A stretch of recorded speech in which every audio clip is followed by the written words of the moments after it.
tervitused Kirjanduse Maja poolt. Nagu näete, suveprogramm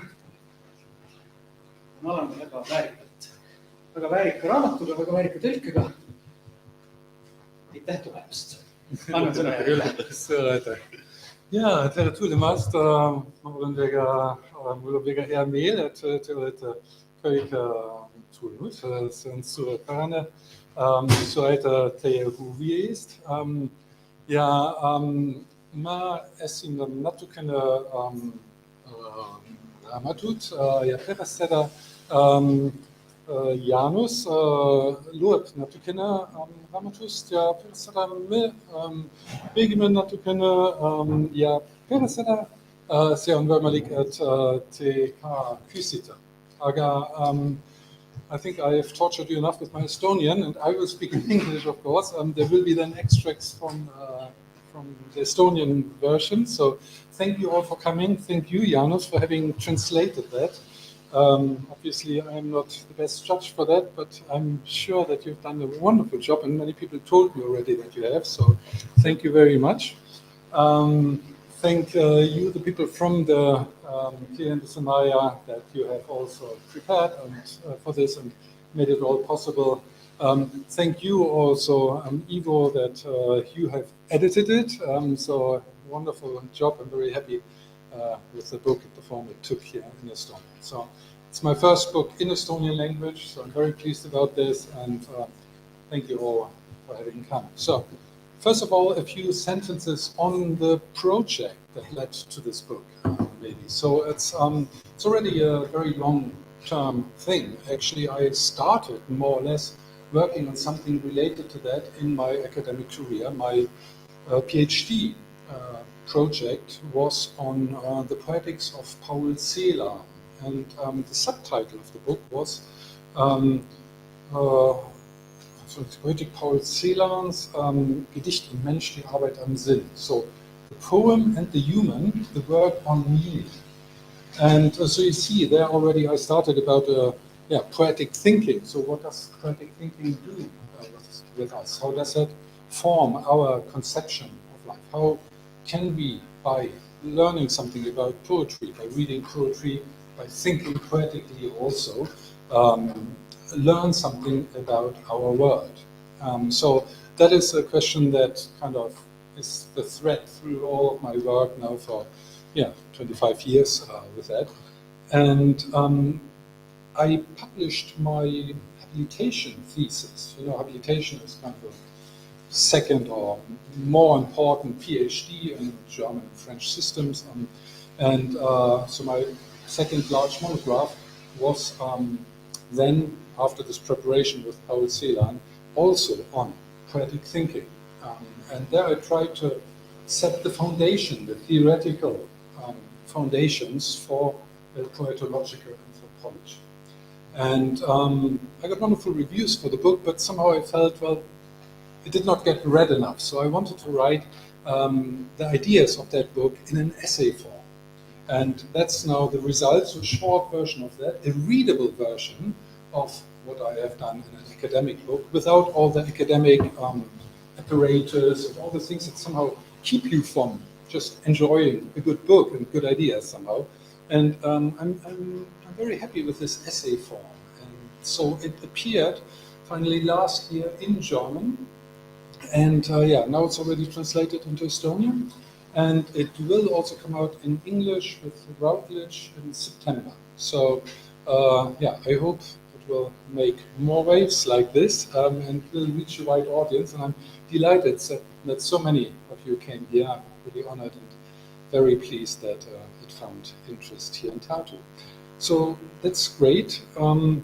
Maybe a few more words about the entire structure of this essay. So it is a poetological anthropology, as I said, so part of philosophical anthropology and the question of what does it mean to be human, and how can we, coming from language and literature, understand maybe a little bit more about that. Because that's a big question that we always have to deal with, whether you do it consciously or not. That's a big question for everything, isn't it? The anthropological question. What does it mean to be human? Why are we here? What is this all about? So it's not a small endeavor. Short book. So my starting point for these reflections was the feeling that there is or the constatation that there's a general feeling of crisis in our societies, particularly also in Western societies. And that's not only now, of course, I don't know, the pandemics or the war or whatever, but it's a general feeling, I had the impression. And I feel that there is a problem with Western ratio, with our ideas about rationality. I believe that we need a larger reason, eine größere Vernunft, as Nietzsche said a long time ago. So I try to find certain elements for developing a different conception, a larger conception of reason. So there are two foundations on which I build, two pillars of my idea about poetic thinking. And this is on the one hand side the notion of thinking language, so a certain approach to what language is and does, and on the other hand it's dialogical thinking. I'm sure that we will have occasion to talk a little bit more about that. So on the way I talk about all kinds of concepts, so reflections on what does it do, what does that mean for our ideas about reality. What is reality? What is the body?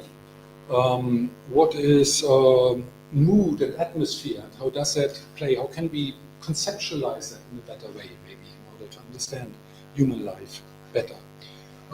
What is the human, of course? That's a basic question. And what is presence? So the question of presence is also already in the title. Poeetiliselt, mõtelda, nüüd ja kohe. So poetic thinking now. This now actually also refers to presence, and the notion of presence is also one thread that leads through the entire book in a certain way. So, as I said, we want to start with an extract from the Estonian translation. So I'll pass on now to Jaanus to give us a short impression. It was very difficult to decide on what to present here. So at the end, after I had all kinds of ideas, well, this has to be mentioned, this has to be read, etc., we just went for the easiest option. We start out with the first pages of the introduction. And maybe that doesn't give really the details, but maybe it introduces you quite well. And then in the discussion, of course, we will talk a little bit more about other aspects. And of course, there are books to buy later on, so hopefully you will want to read and know more. Okay, so I want to Jaanus. Tere ka minu poolt.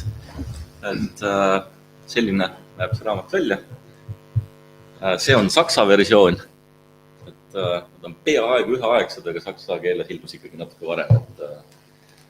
Igal juhul mul oli väga hea meel ja huvitav seda raamatut tõlkida. Ja ma siis loen natuke siit sissejuhatusest praegu, sissejuhatuseks. Ja siis pärast me nagu arutame mõningaid küsimusi ka natuke põhjalikumalt. Aga siis sissejuhatus poeetiliselt mõtelda nüüd ja kohe. Kriis on alati ja vaimuasjades on see ka hea, sest kriis tähendab pöördepunkti, otsuse hetke, otsustust. Mitmeski mõttes tuleb olla rõõmus, et kõik kulgeb libedalt ja läheb oma rada. Vaimuasjades aga tähendab libedus stagnatsiooni ja see oleks vaimu surm. Mõtlemine tähendab alati millegi ülemõtlemist, millestki üle ja kaugemale mõtlemist, millegi küsimuse alla seadmist. Vaim peab alati täiesti uuesti alustama, igal hetkel. Ta on tule toitmine, elav leek, hangumatu vorm. Kriis sisaldab niisiis alati loovuse hetke ja mõtlemine ise on kriisifenomen. Kuid täna võtab võimust eksimatu tunne, mida toidavad mitmed erinevad nähtused, et me seisame tõepoolest üleüldises pöördepunktis. Paistab, et meie tsivilisatsiooniis peavad toimuma otsustavad muutused.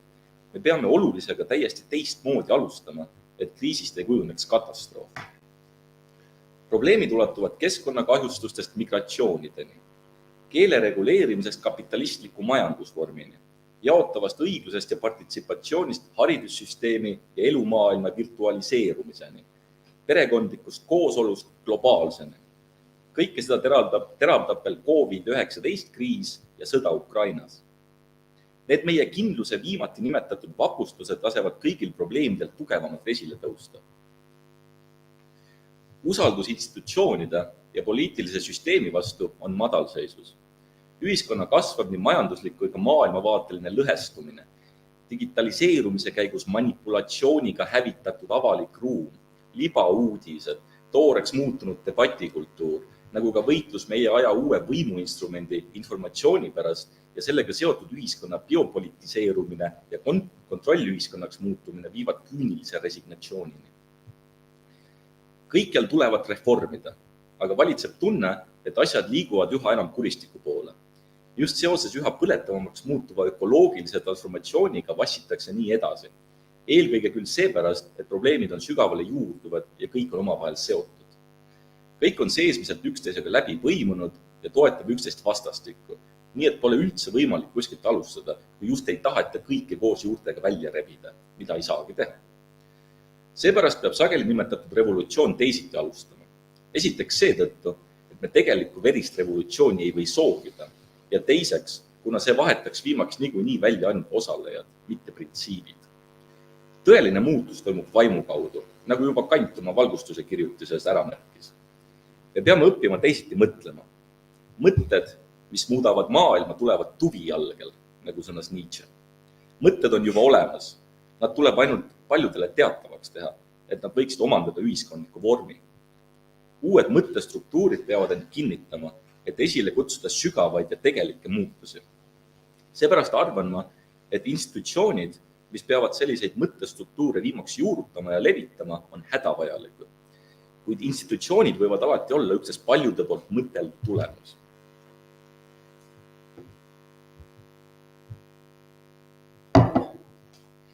Vähemalt ühendatud Euroopas läheb hoolimata kõikidest majanduslikest raskustest ja muret tekitavatest arengutest materiaalselt ikka veel suurepäraselt. See võib muutuda, kuid võrreldes varasemate aegadega püherdab Euroopa vaene täna rikkuses, eelkõige Põhja- ja Lääne-Euroopas. Isegi kui üks Euroopa riik majanduslikult täiesti kokku kukuks, on oodata, et selle majanduslikud mõjud jäävad võrdlemisi leebeks. Kindlasti oleks sotsiaalset rahutust ja segadust, kuid vaevalt nälgimist. Mujal on asjad tõepoolest teisiti. Probleeme on ja neid ei tohi ilustada. Sellegipoolest, kui vaadata Lääne-Euroopa olukorda, ei saa salata, et materiaalses mõttes on saavutatud palju. See protsess ei lõppe muidugi kunagi ja juba mõnda aega ähvardavad erahuvid paljusid sotsiaalseid saavutusi. Selle tendentsi vastu tuleb saavutatud kaitsta ja arendada. Ent just vaestel on siin uusimad nutitelefonid ja suurimad televiisorid, kuid selline tarbimine ei saa puudust siiski kõrvaldada. Põhiprobleem, millega teised strukturaalsed probleemid on seotud, on siin teine. Inimese elul on tarvis ka elu miksi, ülesannet ja kohta ühiskonnas. Ilma tähenduseta kukub igasugune inimlik korraldus kokku. Meie kriis on esmajoones tähenduskriis. Ka seepärast omandavad identiteedipoliitilised liikumised, mis arenevad üha enam tervitatavatest emantsipatsioonipüüdlustest ühiskonna hävitusliku lõhenemise poole nii palju populaarsust. Puuduse tundel, tühjusel ja frustratsioonil, mille all paljud inimesed industrialiseerunud maailmas kannatavad, on teised põhjused kui materiaalne puudus. Ometi paistab ühiskond olevat kaotanud teadlikkuse selle osas, mis tal tegelikult puudu on, sest enamik inimesi püüdab üha rohkemate asjade omamise poole. Et kõik oleks veel parem, kirjum, kiirem, paljem. On ilmselge tendents, et teadlikum osa rahvast kaldub täna asjade vähendamise poole, otsib kvaliteeti kvantiteedi asemel, samas kui enamus on jätkuvalt ja üha enam andunud tarbimisel. Rohkem liha, rohkem suhkrut, rohkem alkoholi, rohkem nikotiini, rohkem muskleid, rohkem motosporti, rohkem vidinaid, rohkem telekaid, klippe, voogu, müra. Sedasi ei puudutata puuduse tunde tegelikku põhjust muidugi üldse. Nii et spiraal peab üha kiiremini pöörlema, et inimesed ei peatuks kunagi ega saaks oma minast teadlikuks. Sest mitte väline, vaid seesmine on see, mis kannatab puuduse all. Kogu materiaalsete pakkumiste ülevoolus tunneme tegelikult nälg vaimse ja tähendusliku järele. Ometi puudub ühiskonnal sellest teadlikkus. Esoteerilistel liikumistel on küll tohutu populaarsus, asjaolu, mis selgitab olemasolevat vajadust tähendusloome järele, kuid me ei tohiks jätta inimelu tähendusdimensiooni diskursust niinimetatud esoteerikale. Me peaksime püüdma valgustuse saavutustest mitte loobuda. Vaimne tuleb läbi mõtelda. Meil on tarvis kindlaid aluseid oma maailma ja enesemõistmise jaoks. me peame looma mõisteid, mis meid seejuures aitavad. Et ma siin praegu peatuks, et see annab aimu natuke stiilist ja sisust juba ka. See oli siis sissejuhatusest loetud. Ja nüüd Marko loeb natuke inglise keeles peatükist keele mõtlemine. See on üks peatükk raamatu teises pooles, eesti keeles leheküljel 74, and you read from the chapter like a couple of pages, right? Yeah, just 1.5 pages, very short. So, yeah, okay, let's do it like this. Yeah, so this is before, by the way, I forgot to say that in this in the short version, actually, I added something to what I've not done in the monograph a long time ago.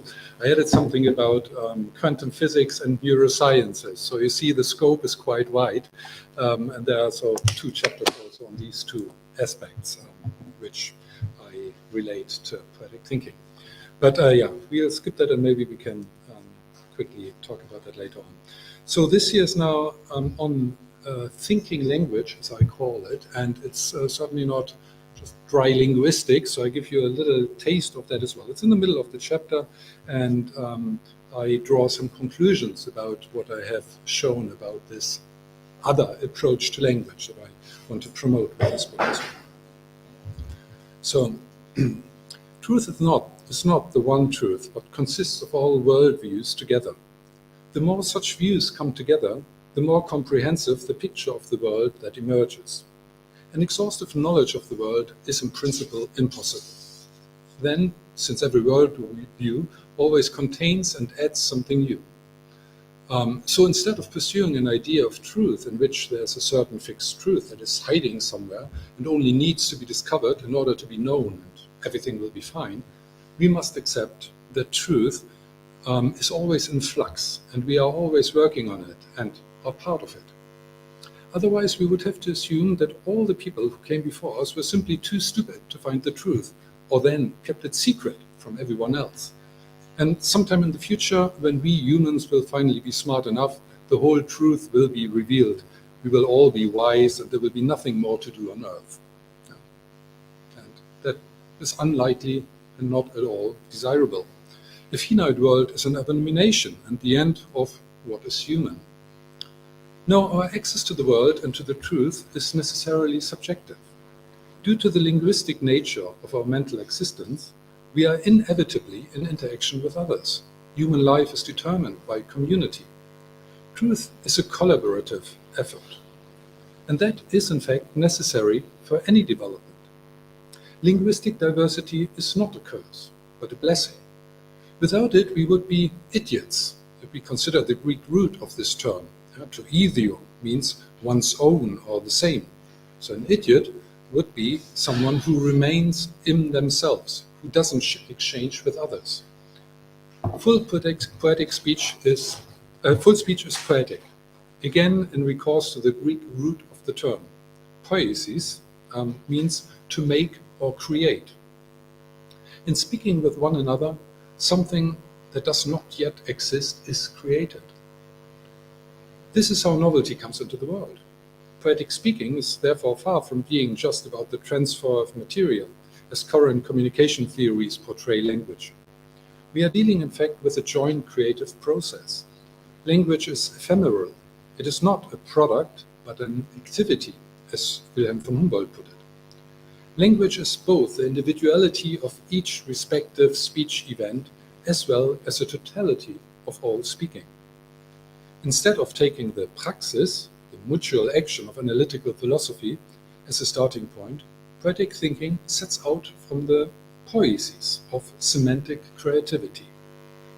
There are 2 different attitudes towards language. The poetic approach emphasizes the process and creativity of speaking. Every tiny individual difference in speech runs through the entire language. As such, it is an illusion to believe we can ever achieve full understanding. That really does require the miracle of Pentecost. The Holy Spirit has to arrive and take possession of those who are in conversation. Then, at least, 2 people become one. That exists at least as a feeling. Yeah? call it love. Apart from these moments of deep emotion, and probably even then, understanding is always at the same time non-understanding. Franz Werfel lamented this fact with a beautiful sentence, "Strangers we all are on earth." But we should not lament this fact at all. Rather, it is absolutely necessary. Without it, language would also be quite unnecessary, because it is always an attempt to overcome this fundamental difference. For this reason, as Jürgen Trabant puts it, language is a form of love.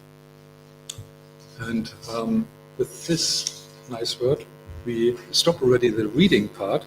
And so first of all, Jaanus and I will discuss a little bit, and then we open it up to you. Et me tegelikult valisime välja veel paar kohta, et see sõltub nagu teist, et kas te tahate, et me alustaksime juba vestlusega või me võime veel paar lehekülge ette lugeda. Jüri noogutab, et tahaks vestlust. Okay, so the discussion will be in English. So the book is called Poetic Thinking, right? Now. So how would you define poetic thinking in a nutshell? And you also call it like poetological anthropology. Why is it an anthropology? Yeah, thank you, Jaanus. So to define it, of course, it's quite a complex concept, but I would call poetic thinking the transforming power in the interaction of the form of language and the form of life. Interaction between form of language and form of life. And this transforming power acts when a subject constitutes itself in a dialogical and creative manner. This then also transforms our perception of things. It transforms our feelings, our understanding of the world. And therefore, it also transforms our world, because our world consists to a very large degree of our relationship with the world and our relation to the world. So why in anthropology? So this was in a nutshell. It's part of philosophical anthropology. So I call it poetological anthropology. This is my approach, my notion. To my knowledge, nobody else has spoken about that before. But philosophical anthropology is a very large tradition, mostly actually in German thought, and they try to pursue this question of what it means to be human. That goes back already to Kant's idea of a pragmatic philosophy, anthropology, meaning that we create ourselves. Human beings have this particularity that they create themselves. And poetic thinking somehow wants to understand these processes of how we make of us what we are and what we become. So it's a constant becoming of this. It's not a static notion. These are like kind of a direct relation to poetry, or do you refer back to this poiesis in Greek, which really means to make and to produce and to create? Yeah. This idea of poiesis would be mostly the foundation of this theory, but of course I'm coming from poetry, from literary analysis, and that has shaped my way of thinking as well. And I think that poetry is in many ways one of the excellent examples of how we can cultivate that. So poetry gives us the opportunity to understand this kind of transformation. A poem for me is not some kind of formal idea about certain verses, and a strange arrangement. No, a poem would be this moment of transformation. So, and the real poem for me has to do that. It has to make me see the world in a different light afterwards. So then it's a real poem. Then I had a poetic moment, and I understood something, or I widened my horizon, or whatever. I feel about something in a different way. So that is poetic in that way. So it is very much, in my definition of poetry, what poetry is all about. And poetry, or literature generally, is a laboratory of language, I would call it. Therefore, this is possibly the best approach to the poetic and poetic thinking. But of course it can happen anywhere. But what about music and movies where you don't have this medium of language, like at the core, but I mean, music can also be transformative, for example. Yes, that's a tricky question, of course. And I would say, generally speaking, all cultural forms, all art forms have this potential. Where the potential is also a very, very important notion in the book. So it's a potentialistic anthropology. It's not something which is fixed and already there, but it's always a potential. It's always something that projects us into the future as something that might happen, but there's no clear path towards it. Yeah? So nothing is fixed and certain in this. Of course, yeah, I think we can have that in all kinds of forms. I prefer poetics over aesthetics, because then it would be aesthetics. Yeah? Aesthetics is the theory of perception. And perception is extremely important in what I want to do with poetic thinking. But I believe that actually language does play a fundamental role. And even if we have aesthetics, language is something that makes us understand our perceptions differently. So even if we have, I don't know, painting, music, or whatever, that moves us, we have feelings towards that. But in order to become aware of them, somehow then we still need language to become aware of what it means, yeah? To intellectually perceive what that means. And therefore, language is kind of a meta form for everything else. And therefore, I prefer to speak about poetics and not about aesthetics. So you are, as it also became clear from the introduction, you're very critical of some of the contemporary developments, right? So what is wrong with our contemporary culture, and how could poetic thinking help, right? Perhaps you imply it a little bit, but can you elaborate on that? Yeah, thank you. Yeah, so I started out, as I said already, with this feeling of crisis, and I think that's mostly a Western phenomenon. And somehow what made the West be so successful also led now to problems. So our success is down to two things in my diagnosis. First of all, to the subject-object division. Yeah? We always have this idea, well, I'm the subject, yeah? I'm aware of myself, I'm in control of myself, and the rest are objects. I deal with them, I understand them, I see them, I manipulate them, and that's actually what we do most of the time, right? We try to deal with the world somehow. So that is absolutely necessary and helpful in many ways, but it's probably not enough. So we have to go beyond this kind of feeling of the world, or of the other as being an object. Then the second problem is the thinking in terms of the sign. So language theory. Yeah? So if we believe that language is only, or consists out of signs only, I mean, of course, there are signs in language. Yeah? I would never deny that. But if I reduce language to signs, to something that stands for something else, then I have a problem. That doesn't lead far enough. That doesn't allow me to understand the world properly. Yeah? It's a tool. And as I said, it's a very helpful tool. We managed in this way, with these two approaches, to master the world to a certain degree. Yeah? But there's a certain hubris in that. Yeah? It's an arrogance that somehow is leading to disaster at the moment. We can see it now. So it leads to problems with environment, etc. Yeah? There's always more progress. Somehow does not function well, it seems. Of course, it also leads to an unhappy mind for many people. Yeah? All of these kind of material accomplishments did not necessarily fully lead to full happiness or whatever. I mean, I'm not at all against it, but it's more complex. So we have to try to think a little bit beyond those kind of ideas about mastership of the world. Two examples that I also talk about in the book, or just one example would be our relationship to our body. So these kind of ideas about mastering it, about even having our own body as the object of our subjectivity, that's a problem. Yeah? We have, for instance, I don't know, ideas about aesthetic surgery, or also medicine, Yeah? How we become masters of our body. We think we can just transform our body in this technological way.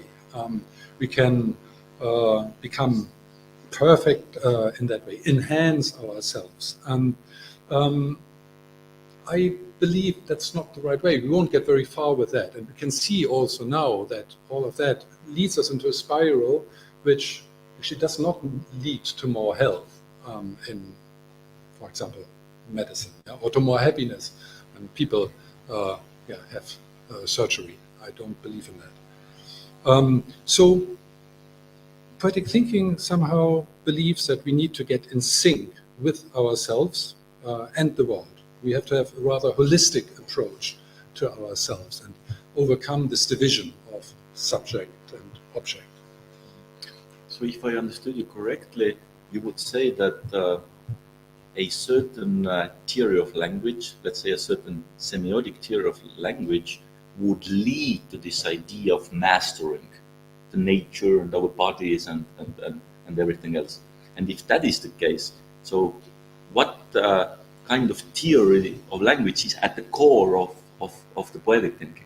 Yeah, indeed. I would say that the dominant theory about language today is something that goes back to, it's the most important. Think of that might be Noam Chomsky and this genetic approach to language. That means it's quite formalistic.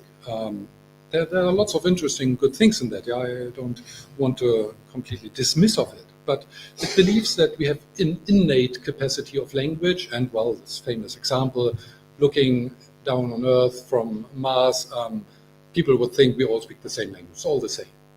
And I think this is a problematic approach because it completely ignores all the cultural dimensions and all the historical dimensions of human life and of languages. And I believe that what's really interesting in languages, as in life generally, is rather the differences. So that's also what poetics does again. Yeah? Poetics tries to understand, well, how is this specific? Yeah? The specificity of this act of language is analyzed, is looked at. And yeah, that's what poetic thinking somehow does then. So the tradition that I would put myself in is not at all this kind of idea that language is a problem. Yeah? Philosophy is somehow against language because language is so flawed. We never manage to express ourselves perfectly in language. So everybody's saying, well, let's get rid of language. Yeah? Let's think without language. It's like, that somehow doesn't work. You know? I don't see how you could do that. So I'm rather in the tradition of Herder, Hamann, and Humboldt, for instance, and already before these people, around German Romanticist time, there was already Leibniz who said that language is actually the mirror of our mind, and Humboldt called it a worldview. Yeah? So languages show us exactly how we think. They show us how we see the world. So if we study languages, we don't do that just for communication, but we do that for cognition in order to understand how our mind functions. So it's somehow it's a study of language. For me, is a study of the human mind. It's brain science. Yeah, so only much more interesting than neuroscience is in my view. Yeah, it's very interesting. I mean, language obviously was really essential in the structuralist and post-structuralist discourses, right? Especially obviously Derrida and all those French thinkers. But nowadays it seems that the focus has shifted a little bit away from language, right? So, but in your account, language still has this really crucial role. So, would you agree that there has been this shift, and how do you justify the fact that you still insist so much on language? Yeah, no, I definitely agree that there has been this shift. So, as we all know, there has been the linguistic turn, throughout the 20th century. Everything was kind of brought back to language somehow. And now people tend to criticize that and think, well, we have to rethink these kind of approaches, etc. And then, of course, there's there are interesting and important elements about it. But the human world, as already indicated before, consists mostly of our relation to it. We don't know what the world is. It's always mediated. And language is also one form of mediation. All our feelings, our perceptions, what we see, etc. It's not there as such. We always have to interpret it. We have to think about what that means and what that really is. And of course, people have quite different ideas about this kind of reality, about what it is. So we need somehow language. So there's a beautiful film about an African tribe that discovers a Coca-Cola bottle. The gods must be crazy. Film from 1974, I think. So quite funny. And of course, a Coca-Cola bottle for them that was thrown out of an airplane meant something completely different than a Coca-Cola bottle for us. So it's all kinds of things for that. So we interpret things. We interpret the things that are there. They are not simply the world. They are what we make of it. The human world is our relation to this world. And of course, we conceptualize it always in language. Conceptualize. Concepts are words. Concepts are language. So therefore, language is key. I don't really see how we can get rid of that. I explain my world to myself in language. I don't know if somebody can explain me how I do it differently, and it's fine. I don't see it. So as I said, there's been this very long tradition of animosity towards language. And I think this animosity, which is thousands of years old, just comes back now. And it will probably always come back again and again. And it's also good. We always have to rethink things and criticize them. I would not agree that they have the solution. You have this one interesting concept in the book, one of the most essential concepts in the book, resents, and I translated it as kohalolu. So, but other synonyms. So the question is, and this resents or kohalolu, this seems to be a concept exactly for something that is the other of language, right? Something that escapes language, right? This somehow this immediate presence, right? So you have also. So can you elaborate on that concept a little bit? Yeah, no, you're right. That's a crux. That's a difficulty. We are in a fit with that because there is somehow always this conflict between meaning and presence. So when we experience presence, we don't know it. We are just merging in the ocean of the world. We are just in there. And once we become aware of this experience of presence, then presence is already gone, right? We are deferred. That's a little bit what Derrida would also call différence, with an A.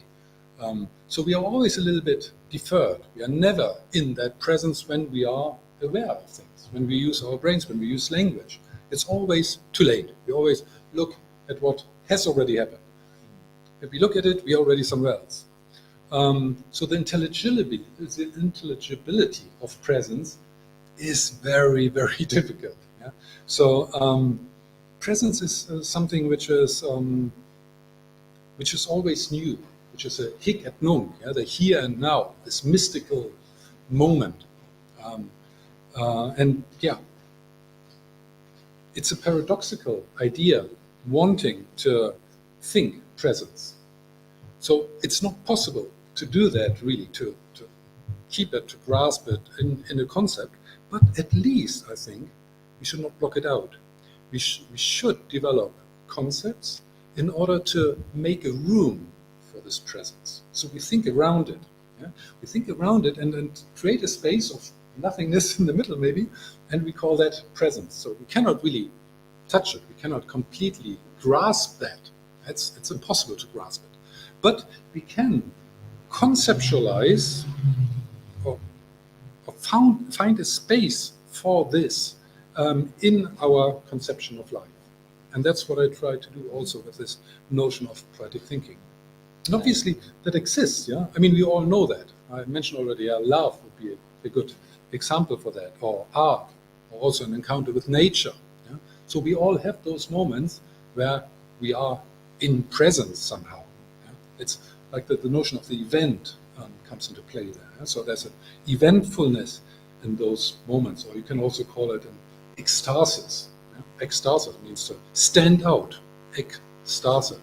So we stand out, we step out of our normal functioning of existence and are then in this kind of presence. And that is also what I would call the poetic. Yeah? So being one with the world somehow, having meaning in its form. But this emphasis on the presence, I mean, Derrida strictly, you mentioned Derrida, so Derrida strictly avoids this concept, right? So presence for him is like strictly a metaphysical concept. And if you bring it back into a discourse, wouldn't you also bring back in all the presuppositions of the Western metaphysics? I mean, that's probably what Derrida would say, but I see that in this respect you don't really agree with him. Right? No, I wouldn't believe that that is necessarily the consequence of it. I don't think so. I think that we deliberately limit our possibility of thinking by blocking that out. I think this is a reduction of our view and about our possibilities of life. So therefore I think we need to think it, but then of course we have to be very careful not to fall back into metaphysical ideas. Therefore also I use this notion by Tugendhat of immanent transcendence. Yeah? So there, transcendence is not metaphysics. It's an immanent transcendence which starts out from life, from the real concrete encounter with somebody else, from our being in the world. So it's not metaphysical. It is very physical. It starts out from this concrete encounter of the other in the world. It's not a God. And it's not a God. It's it's us. It's human beings, and our feelings and experiences. But that leads us then to a form of transcendence, to a different dimension. That's what transcendence is. It's not the same as metaphysics. So that's important. I don't talk at all about metaphysics, but I talk about this immanent transcendence. Okay, so another very crucial concept in your book is the dialogical, right? The dialogue. What do you say about that? Yeah, we haven't mentioned that at all, and that is really a shame. It's so good to have the occasion to develop that a little bit here. So the dialogical could be all kinds of things, right? Many people think first of Bakhtin, and literary scholars, and there are many of you here. But I refer with my ideas about the dialogical mostly to the German Jewish thinker of the 20th century, Martin Buber. And Buber developed a conception that there are two forms of the I, two modes of being. And the one, he says that both these modes of being are actually relations. And the one would be an I-it relationship, and that's a normal way of existing. Yeah? So that's exactly the subject-object division. Yeah? The it, the other, something outside of myself. I'm here, and that's the it. And they deal with it. And that's normal, and that's perfect. We need that. Yeah? Otherwise, we couldn't function in the world. So the I-it is not bad, it's just not sufficient. So he says there's a different form of being I, a different mode, and that's the I-you mode, the I-you relation. And in this I-you relation, we are not anymore just myself looking at something else, at the other, but actually I am in the relation itself. So it's the relation itself that counts. And in that relation, there's no hierarchy anymore. It's not me who's in charge, who's in control or anything, but I am part of this relation. There's also this sphere of the in-between, the zwischen, as he calls it. And so this in-between and this encounter, the book is also devoted to the encounter. So that's a very important term here. So it's all about relations. And when we manage to overcome this I-it, and when we have these, to me, absolutely transformative and fundamental moments of an I-you relationship to the world, then we are in the subject-subject relationship. Then we have overcome the subject-object division. So we are merging somehow with the other in this rare moment. It can only be a moment, it's ephemeral. We cannot maintain that. It's all impossible. And once we become aware of it again, we have already basculed, we have already oscillated back into the I-id. That's fine, but we just have to be aware that there is also an I-you somehow. That brings us to nature. And nature obviously is nature. So, I agree. so when I was reading and translating your book, it seemed to me that at least parts of your book represent what could be called a relatively strong version of social constructivism, which leaves the impression that human beings are all powerful and can change everything. And in a certain way, this does not seem to be completely compatible with the idea of the Anthropocene, where various constructions of humans seem to start showing their limit. And also now when you explained this dialogical, you talked about subject-subject relation, still a relation between humans, right? But what about the nature, which is like the other of humans? Yeah, good question. I mean, first of all, I already mentioned that, so we can, I think the perfect form of the I-you relationship is with another human being, but we can also have those kind of modes of being vis-a-vis nature or art or whatever. Yeah? So it's not only limited to that. I think we can have it also with nature, and we should. Animals, of course, included. Yeah? But you're absolutely right. We have just for a few years now, it's a very recent tendency in philosophy that we have this return of the real. Yeah? Sounds spooky.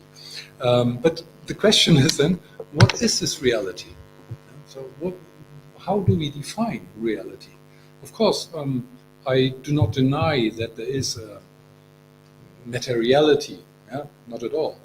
I enjoy materiality, it's a very important part of life. But facticity, what a fact is, nobody knows about that. So facts are what we make of things. It always needs interpretation. It's not just as such. A fact doesn't mean anything if I haven't given it some meaning. And the same fact can have completely diverse and even opposing meanings, always depending on my situation and my interpretation, etc. So the real as such is a naive concept in my view. So in German we have this nice distinction between Wirklichkeit and Realität. So Realität, that comes from Latin again, res, those are the things. But die Wirklichkeit, which is just another word for reality in German, comes from wirken, to act. And that is a word that I prefer a lot over reality, because that is what we do.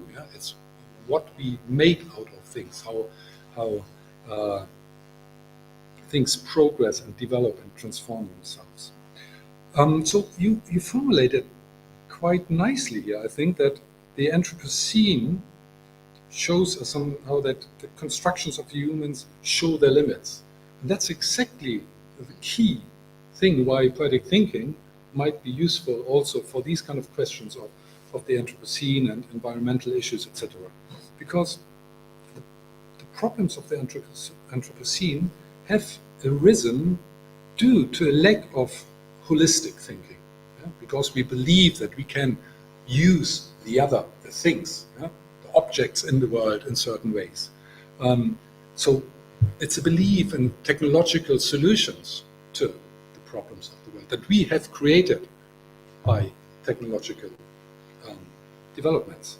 So poetic thinking, of course, cannot completely repair that. I mean, if you cannot breathe, you cannot breathe. That's a problem, and there's no poetic thinking anymore left, neither. But we can anyway, by cultivating poetic thinking, create at least a different attitude, a different relation to the world. And by working on the attitudes, we somehow set the foundations for maybe a better dealing with the world too, or better cohabitation with the world. Let me shortly return to this question of interpretation.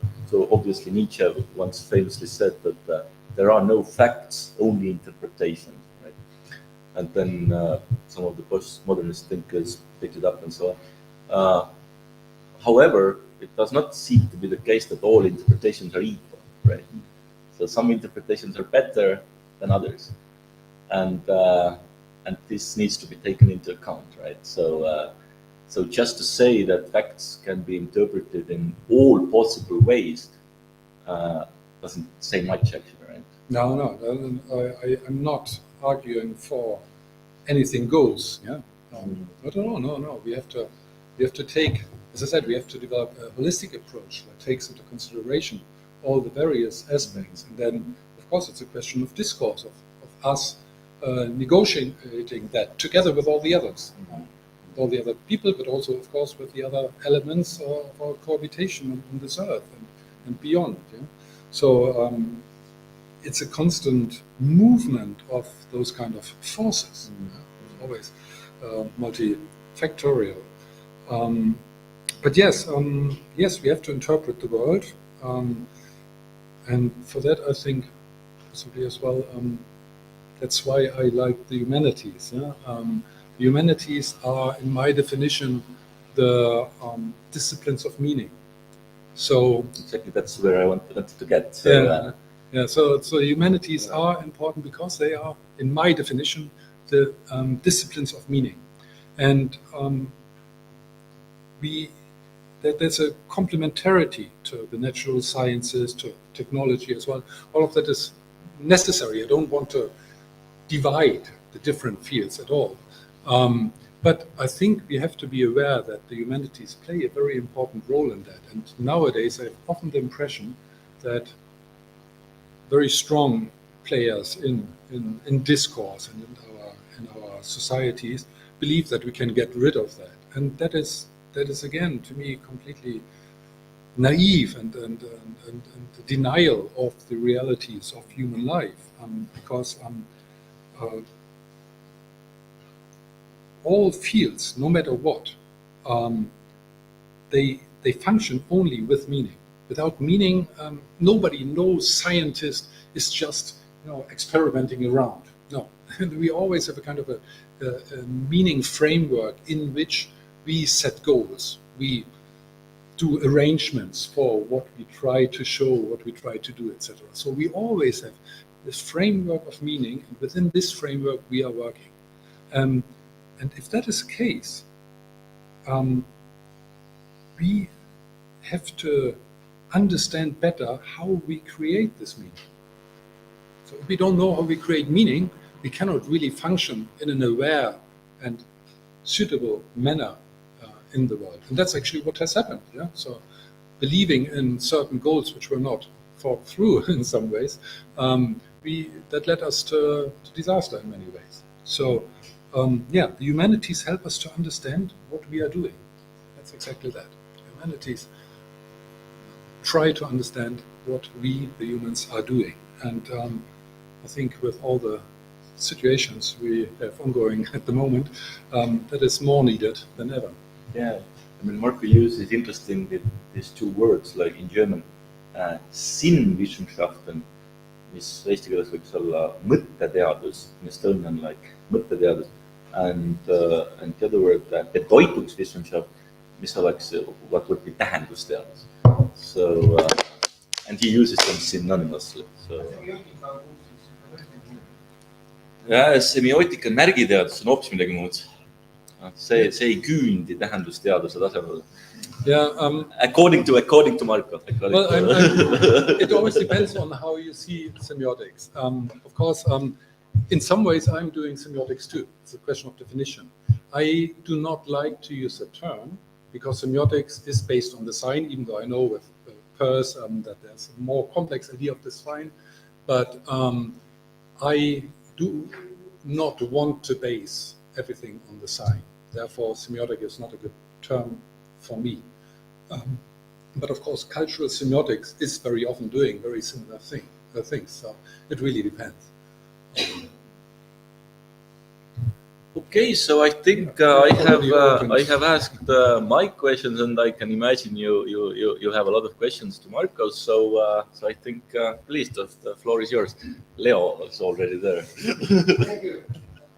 I want to start because my question is very general and how to say, a little bit critical, but it's only critical about today's presentation because to be honest, I haven't read it through deeply. And if I read it through, maybe it's different way. But I would say my impression is to read your talk, your presentation, and one has to be quite informed person about continental philosophy and trends of, let's say, last 100 years. I feel, how to say, I feel a little bit like everything you say has already said, it has already been. You mentioned some influences like Uber and some discussion with Derrida, but I feel that sometimes I feel like Heidegger sits here or some hermeneutic, and that's the problem.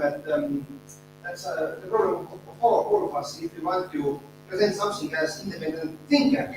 And I think you are, as solid gentleman, already not PhD student anymore, and he asks from you independent papers, independent books. Then maybe you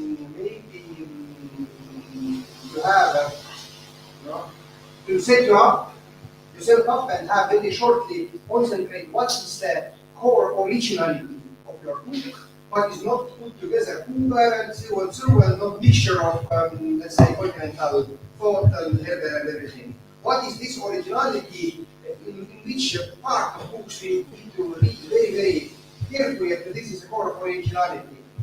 And that is the question. And second comment to that is that isn't it so that if we want to think poetically, think not very strict, not very scientifically, not very strictly logical way, and this claim is very old also, let's say. And isn't it so that then we need to give up theory also, and to become maybe the best explanation, not that thinkers who give up theory and who make very rhetorical, poetical, influential, let's say, essayistics like Maurice and Shaw in my big favor, or maybe like Heidegger, and give up theory and not forest at all. But as I understand, your claim is still you have theory and think poetically, and somewhere you originality, but I didn't get it yet. Yeah, thank you, Leo. I mean, you open up really, of course, a big box there. And Freud famously said he could only be original because he was so in cult. He didn't know that many things, so therefore he could develop something interesting and new. So in some ways we are always like that. So it's the more you know, and you know lots of things, so you can see everywhere all these things. Oh yeah, this is from there, this is from there, this is from there. And of course, I mean, I lay open my sources, and I'm of course influenced. I'm not working in a void and have now, as a genius, developed something completely new. I doubt actually that there is this idea about newness. But I have developed this concept of poetic thinking. Other people have maybe used the term here and there, but very rarely before me. So for me, this is already 20 years old, more or less, that I work with this term. But nobody has systematized that. So I have tried to develop a kind of a system to bring these elements together and to show that this is indeed something as an approach, an attitude to our life. So I tried to develop that, and that is certainly, I think, to a large degree original and very much also against other very important tendencies that we have at the moment. So the element about theory, so of course we always have a theory. Theory, theorein, Greek, simply means to look at something. We always have a theory, mostly we don't know it. Yeah? So, but then we are even more in the grip of the theory. We are not aware of it, and therefore we cannot judge it properly. So of course I'm not against theory. I'm against the idea of a kind of a closed system. And also poetic thinking is not a very closed systematic approach. It just offers quite a few things and deliberately wants to keep it open, because I believe we need a space in our conception of the world that keeps things open. I don't want to have a fully determined world. I think part of human life is exactly that we keep things open, that we have this potentiality for the future, that something else can happen. And that's actually an important element of project thinking. So if I had now the solution, I said, well, this is it, you read my book, and afterwards, well, you know everything, and your life is a piece of cake. I think, yeah, as I said in the little extract that I read, that would be terrifying. I don't want that. It's a constant work, and we always have to continue with that work. If we have everything achieved and know everything, then we can also die. And we are actually dead. I hope you are not. So, other questions, please. So, thank you for the talk. You speak in your theory, you speak that this Slavic-Turkish relation is characteristic of the West, and it's like spread all over the world, both of our writers. But the question is, how do you locate more precisely this mode of thinking, spatially and temporally? Because, for example, Edward Norman described a pretty similar phenomenon, what we call instrumentalism in his existentialism. He traced it back to Odysseus and even to the appearance of first magic rituals and manipulation of reality. Or, for example, Dimitri Kavarty, who blames the same mode of thinking for bringing up sentimental characters, argues against repeating it to the West, and he finds like the finds the presentation of this mode of thinking also in Western and some medieval Indian sources before the contact with the Western civilization. So how do you look at it in your work? Yeah, thank you, Andre. Interesting points, and of course, I mean the references that you bring up, I would use them as well, or I think that they're right in with those kind of diagnosis. So that those are important points, and of course, it's not new. Yeah, so Adorno, of course, wrote that already during the Second World War. So those kind of problems, of course, are there. And I think I was talking about the West now. It's a simplification, obviously. And obviously, I'm not competent in order to talk about all the different cultures of the world, not even any other kind of civilization. I don't know enough about them. But I'm sure that there are also those kind of tendencies elsewhere. The thing is that the West has simply managed to be very successful and to conquer with this mode of thinking more or less the world.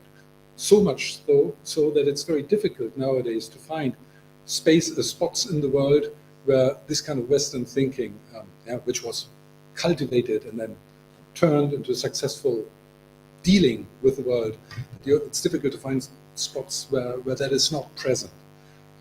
Obviously, I'm sure that all other civilizations, whether Indian, African, or wherever, have also elements of that, but they also have other elements. So I know that much, that the Western vision is not the only vision in the world. Actually, it's a vision probably of a minority in the world. Yeah. So most people might function differently, at least partly. And I think it is very much worthwhile to look at those alternatives. And I mean, we all heard about wonderful American Indian ideas about living in sync with nature, etc. So those kind of ideas, they are worth pursuing. Yeah? And we have to see what other alternatives are there. Yeah? Our way of living is not without an alternative. It's just one conception that has been successful, and that is ruling the world now, but unfortunately also directing it towards a disaster, possibly. So we have to put that in question and not completely dismiss of it, because I think there are wonderful things in Western thought, and I'm very much a product of it, and do not intend of giving it up. But transform it, modify it, keep it open. Yeah, Sharon, please. Thank you very much. Well, I was listening to you also today on there. Heidegger really seems to be extremely important. So I'm wondering, where do you situate yourself in this why because Heidegger language is a house of being, and he don't use that word, but use human being, the other language, world. Once I think he mentioned God, but presence. But with Heidegger, there's the language is a house of being. It's also the language he speaks, and we have to listen. There's this idea with Heidegger, at least when I read him, that there is our attitude, our way in which we work ourselves, how we listen, that we find this kind of resonance, this presence. But there is this aspect of listening, this is maybe also part of Rosa's reading of Heidegger, you know, is a movement. And so I'm wondering where you situate yourself there with this poetic thinking. So Heidegger with the humanism, language of being, it's really important. It's a magnificent role, but it's really being. And then starts with what about also the other person who really is the background of what I'm listening to, and this is God with this dialogue. You guys move her, but it's in dialogue really, it's so beautiful. I think at least for me, the first time I read it, was this dialogue, this melting of the lines, and this transformative moment, but it really means that one is speaking in language, but it's also listening. So I wonder, in your conception of poetic thinking, did you incorporate certain aspects of Heidegger and Gadamer to come up with your very original conception? It seems to be nuanced, and so where is was not if Heidegger and Gadamer influence your ideas of Yeah. poetic thinking, and so how, because when I see the originality of you, and that's what it is, this transformation into the language of love, and that I would like to hear. I don't recall, and I always Heidegger, well, Thank you very much. Yeah, somehow, I mean, Heidegger, I read a lot of Heidegger a long time ago. I'm sure that it has influenced me, but I do not refer to Heidegger here, hardly at all, with this entire notion of poetic thinking. Everybody tells me, well, Heidegger, but no, not at all. I think that Heidegger, and that maybe also to pick up something that I have not really reacted in Leo's term. Heidegger, of course, also was somehow going against this idea of a clear theoretical kind of language. You know, Heidegger used a very poetic language. He was a writer, not somebody who believed that language doesn't play a role, on the contrary. So that's a very important part in Heidegger, something that I really like.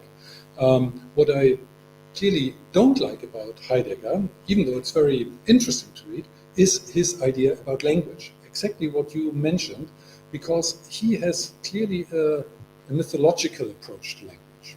And I have my problems with that. I don't believe in that. Yes, the language speaks. No, humans speak. Yeah? And of course we have to listen to humans speaking. It's not the language as such. It's us who do something with language. And I want to understand how we do that. This poetics. In Heidegger, it's a myth about some kind of being, yeah, that we have to discover and understand. And even though that brings wonderful results sometimes, yeah, etymology, etc. Of course, etymology is very often made up in Heidegger, yeah. But anyway, it's interesting. Yeah, you can use it as a tool to think. So I'm not opposed to that, but I would not base my notion of poetic thinking on this kind of conception of language. In Gadamer, I don't know Gadamer that well, and I don't refer really to him neither. This hermeneutics of Gadamer, in my view, is in many ways great, and particularly also the attention to the form of language, to the listening of the materiality of language that you have in Gadamer is great. On the other hand, it's still a little bit in the hermeneutics, the idea, well, there's something, yeah? There's a truth put in it, and I have to get it out now. And that's also something I would not subscribe to.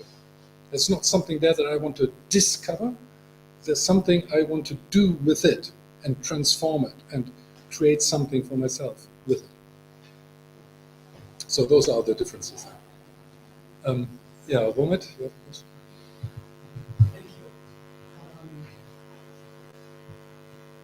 question is related to one of Jaanus's questions, and namely, Jaanus asked something about other art forms, that are not language-based. Mhm. And while you discussed these issues, I recalled the dance piece, dance performance that I saw several years ago, created by a Chinese choreographer. And it lasted for about an hour, maybe an hour and a half. And it was very complex, clearly consisting of all sorts of bodily movements, probably 4 dancers or something like that. Very complex piece, and very nice to watch. And then there was an artist talk afterwards, and the choreographer was asked, what does it, it's very nice, but what does it all mean? And he said, nothing. Nothing. And he really meant it. His point was that he didn't intend to convey any meaning whatsoever. Because the thing is, you can work with body, you can work with, the same applies to, visual art works sometimes, and musical works, but you can do this stuff without entertaining any verbal thoughts, really, and you can build very sophisticated structures out of this non-verbal material that can last longer. So I just wonder how this kind of stuff fits into your way of thinking. Yeah, thank you, Robert. And indeed, you put your finger on something which I'm not 100% sure about, to be honest. Because exactly this example of contemporary dance is something that I've encountered myself quite often. I love contemporary dance, and often I've seen pieces that profoundly moved me, and really I found them fantastic, but I couldn't talk about them. I have not developed a vocabulary or instruments in order to make myself aware of what just happened to me. So maybe that's just my shortcoming. Maybe I could develop that kind of language that allows me to understand why that fascinates me. Maybe it's just that I'm fascinated with the human body, and if human bodies move in ways that I have not really seen before in those ways, or I see something happening in those kind of movements, that stand for something else, or that make me aware of interhuman relationships sometimes, or inner activities that are expressed by the body. So dance is a very good example, because I cannot apply language to it, and it's still fascinating to me. Of course, I also don't have enough musical culture in order to be able to talk well about some kind of music that also moves me deeply. Those are things that just go into you, and something is happening, and I don't know what. But I think it would be worthwhile to develop language about it, and then to develop an awareness of what's going on in those kind of moments, because those are important moments. So is it meaning or not? Always depends on how you define meanings and where you want to get at with it. So if he says, no, it's not meaning, I do understand that perfectly, because he does not want to move into this kind of intellectual spheres. He wants to say, well, this is dance, it's a body. We are our body as well, and that is doing something. And I find that perfectly acceptable and fine. But I think it would also be quite good to try to cultivate a discourse about and around it. And this is also kind of discourse that he says, by saying, no, it's not meaning. It's also, that's already words, that already gives you something to chew on. Well, what is it actually? It's not meaning. Okay? Yeah. I think I would go even further, trying to argue that maybe in those situations, the problem is not that we don't know how to talk about that, because there are people who are sort of competent and they write about this. Yeah. But I would think that perhaps there are situations where talk as such is just irrelevant. Yeah. Maybe those are the moments of presence. I mean, you do talk about presence in your book, so those could be the moments of presence. There was Yeah. about another instance is communicating with God. Now it's a certain state of mind. It is that you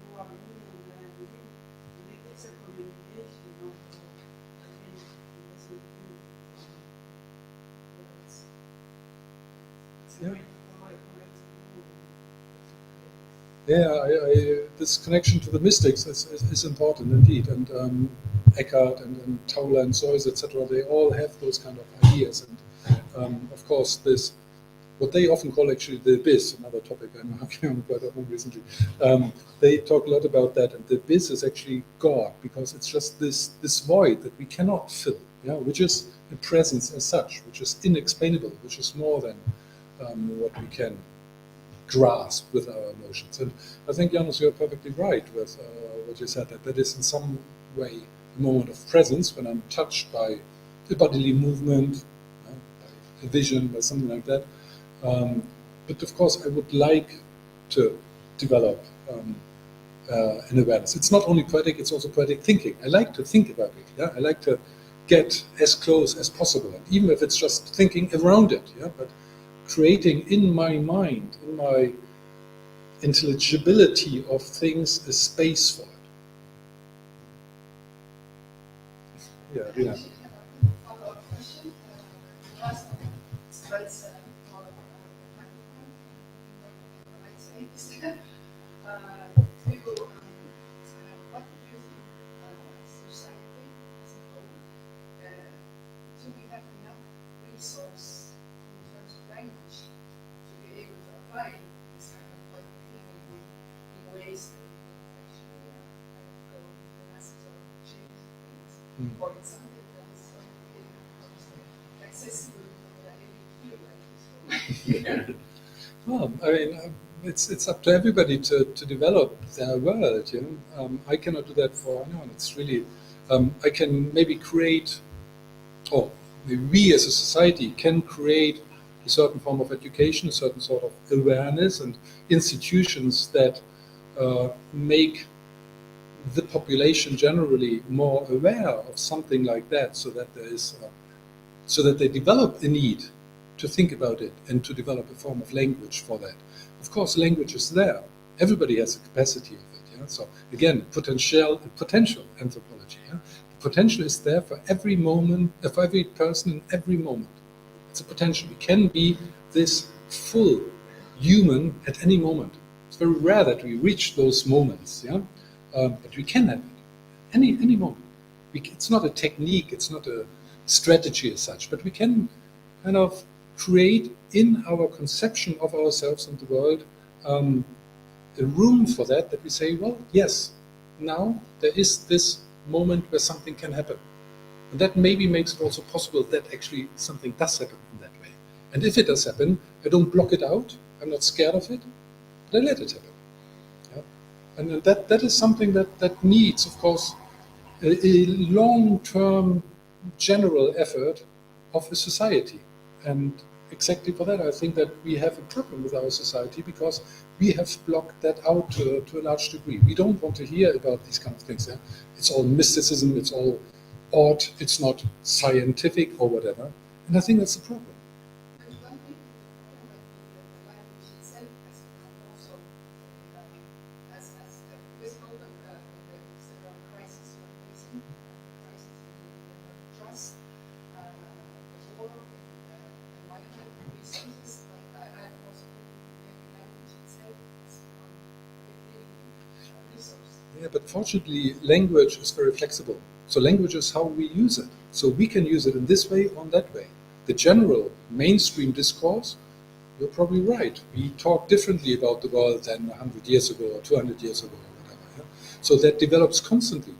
But therefore, I wrote this book so that we maybe try to think to integrate some of those lost elements. We can only live what we develop in our mind as a possibility. If we cannot think of it, we don't see things. We all know this phenomenon. Yeah? We simply don't see things, even though they're clearly there for some other people. We don't see it because we have not developed, we have not cultivated the possibility of seeing those kind of things. So that is possible, however.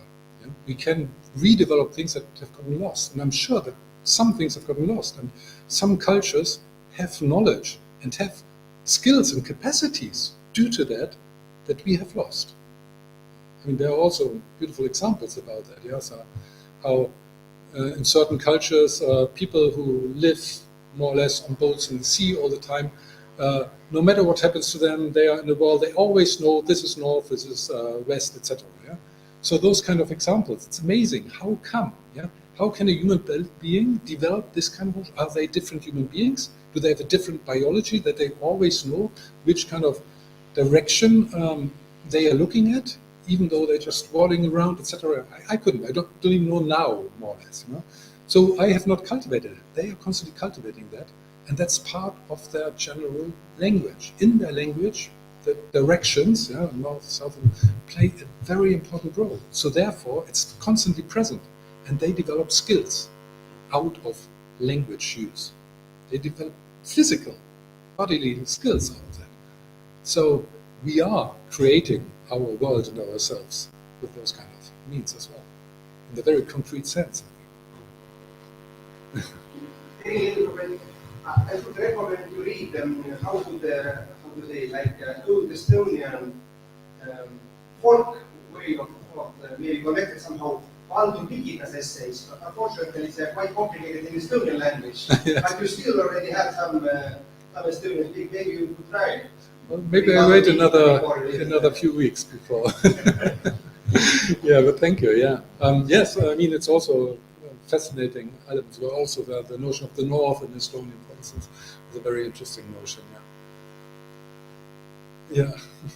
Yeah. Please, bye. It's obviously extremely interesting to think about these things. I would like to add 2 comments. First, just a prayer, just continue this thought with anybody being poetic. Just a few days ago, well, Facebook is very interesting sometimes. It shows you the responses from the questions you haven't actually asked. So that's the response that Kurt Vonnegut is giving to you. Go into the arts. I'm not kidding. The arts are not a way to make a living. They are a very human way of making life more bearable. Practicing an art, no matter how well or badly, is a way to make your soul grow, for heaven's sake. Sing in the shower, dance to the rain, tell stories, write a poem to a friend, even 1,000. Do it as well as you possibly can. You will get an enormous reward. You will have created something. Yes, thank you for the contribution. Was that a good response? The constant work of transformation and creation. Absolutely, yeah. So I think that this would be a great mistake to think that artists or poetry is an elitist thing. Yeah. And I think that this cuts completely off from the real soul of poetry. Yes, and I also don't believe actually that ordinary people also are not interested in those kind of things, and I don't think that's what you meant. I think that ordinary people, everybody has a soul, and this is exactly what is poetry thinking about. The other thing what you said about trying to learn to express music. I've been to fantastic people talking about music, people who are musicians themselves and who have trained themselves to talk about music to the different audiences. Still, this is a completely different thing. I think that the talk about music, it's just like talking about sex.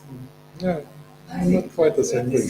This lady played with this, I don't know whether I agree, but I think that these are 2 different things. One is emotional, the music, the way how music carries you away. I think it's so different depending on the mood you are in. Yeah, no, I agree. So I think that it requires great time to talk about music, but it doesn't know where it plays. Yeah, no, I mean, language is not everything, but language somehow directs our perceptions to a certain degree. So it helps us to develop also those kind of ideas, yeah, and to cultivate things. Yeah, but Marko, we have been together to different concepts. And have we ever been talking about music after the concert? Well, you just said how lovely it was, yeah. Exactly. But that's exactly. We never, and then when we have been talking about this music answered. When do you start describing how it was? Yeah. No. Well, actually, she always asks me. Yeah, no, thank you. It's true. That's not exactly what I think. Of course, there are these moments, and it's actually how Jan said, those are the moments of presence, and we should enjoy that. Exactly. And we should cultivate a conception of life that allows us to be more aware of that and therefore have more of those moments somehow, possibly. Exactly, where you feel that you are in the right place, in the right time, in the universe. Yes, absolutely. Yeah, this kairos, the right moment. Yeah. I realize that we are already going on here for 1.5 hours, and it's not just very easy. But I've seen there are 2 more questions. Are you fine that we have Yuri and Lena? Yeah. Afterwards, quickly, and then afterwards we finally get a glass of wine and some kringle and so on. We can continue there. And we can continue. And I'm so grateful that you all ask all these wonderful questions and that we engage in a real conversation. Thank you so much, and thank you for all of the others also to be with us. Yeah. Okay, Yuri and then Lena and then. Yeah, thank you, Marko. Actually, I have 2 questions, and one connects with the last speaker here. Is the notion of creativity. How would you, because it's quite similar to the notion of poetics which you are using, I would like to know how you differentiate between these 2. Are this poetic thinking you are using this more specific aspect of this universal and cosmic creativity, which really belongs to the humans, or even more specifically that is kind of discursive type of creativity. So what's this relationship? Are you carving for yourself this conceptual space with your signature concept and so on? Yeah. The second question is about when you were speaking a lot about integrity and about having theory and so on. That reminded me of one obscure dilemma about whether to interpret the world or changing. And this is I wonder, Marx coming up. I missed a little bit in your book is this political moment and how do you situate this politics, and I don't mean politics in this sense of politicians do, but in this ironic sense, how you situate this political conception as acting together in concert in summary. How would you situate it with your poetic thinking? Because it seemed to me that you, in your book, you made this big opposition between this pragmatic stuff, which is everyday level, and then you have this poetic thinking as a big front against that, and what does that politics do? Thank you, Yuri. Those are important. Between this politics and poesis. These are also important and big questions. I try to react quickly to them. So creation, of course, yes. I also had in my little definition, in a nutshell, I also have the creation in there. So it's a dialogical and creative use of language. Yeah? So this moment of transformation. I talk more about transformation than about creation, but of course, those are very similar terms. So the transformation is very important. So we are always, we have to, if we just repeat something, this can also be exactly new and a creation. Yeah, so a rose is a rose is a rose. That's each time another one. But I think in order to have this poetic moment, it has to be somehow new. So we have to think it anew. We can have said it already many times before, but in that moment it has to be something new. If we just repeat it without thinking, without being present in this speech act, then it's not poetic. Yeah? So it's not necessarily a question of the choice of words or so on, but whether I live it at that moment. So therefore creation is related to the historical situation and the circumstances. And the second point was the political, and that's also a very important element. Actually, I sometimes formulated that poetics is politics. Yeah? So for me, in this idea of poetics, we are constantly in poetics because the approach to language and what we do with language is always a question of interhuman relations, and politics is the space of interhuman relations. Politics. So both deal with the same thing. So our attitude to language is extremely political because it symbolizes, it mirrors, as Leibniz would say, what we have in our mind and how I position myself towards the other and how I create society in each of these moments, how I see myself in this framework, in this political framework. So it is very much political. It's not political in the sense that I now decree things and write laws also, but it is political in that sense that it very much deals with the public space. And I think for that it's key and crucial. Okay, but that's a quick answer for a very complex question. And Helene, over to the last one.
Quite a few big questions again.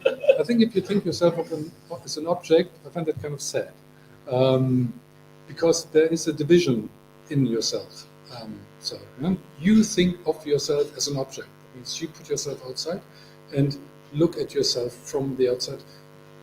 Distance is something which is very useful. Yeah? I like that to reflect on myself. In some ways, that's also taking distance, right? And I look at myself, at my own behavior, at what I'm saying, etc., from the outside. That's crucial in many ways.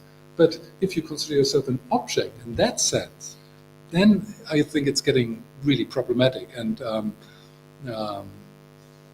you're probably not very happy with that situation, I suppose. So try to be in sync with yourself. That would be a good more poetic. Yeah, think more poetically. I think it would.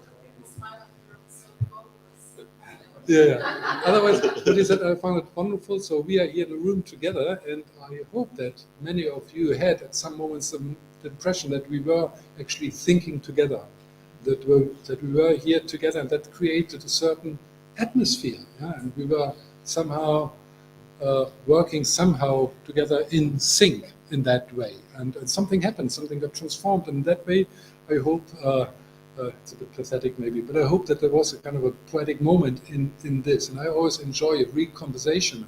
I'm really grateful to you to engaging with me here with such interesting questions, because I have the feeling that something is then happening between us. Even though, of course, every question is a little bit, or every answer is a little bit short, and we should individually develop all of that much longer. But I think now we take a glass of wine. That might also help. Thank you again so much. There is a possibility of buying this book in Estonian at the exceptional price of only 10 euros now at the book launch. It will be 15 with the publisher and even more on the shops afterwards. And there's also a few copies of the German version, which is a bit more expensive, but I can sell it also for 15 euros for those who prefer to read it in the original. So thank you again. We'll enjoy now some food for the body.